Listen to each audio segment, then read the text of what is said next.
दरिया खान मरी मक़बरा वासिर कंदासी मासूम बाड़ी ज़ैनब बेबी जे क़त्ल जो केस दाख़िल कयो वियो आहे। दरिया खान मरी लॻ मिस्र जी वाह में तशद्दुद करे बेदर्दीअ सां क़त्ल कयल मासूम नीगरी ज़ैनब बेबी जे क़त्ल जो केस संदसि चाचे सैयद फरहान अली शाह जी फ़रियाद ते जवाबदार सैयद अली शाह ऐं ॿिनि अणॼातल जवाबदारनि ख़िलाफ़ दाख़िल कयो वियो आहे।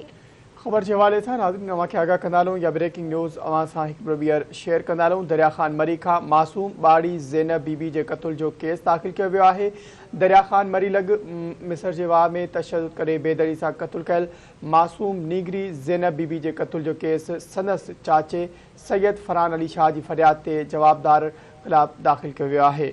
ॿिनि अणॼातल जवाबदारनि ख़िलाफ़ गुनाह नंबर जो दरिया खान मरी ते थाणे ते दाख़िल कयल केस में ॼाणायो वियो आहे। गुज़िरियल ॾींहुं दरगाह सैयद याकूब शाह बुखारी जी गादी नशीन सैयद नूर मोहम्मद शाह लखियारी जी मासूम न्याणी ज़ैनब बीबी खे जवाबदारनि अगवा करण बैदि तशद्दुद करे क़त्ल करे छॾियो हो।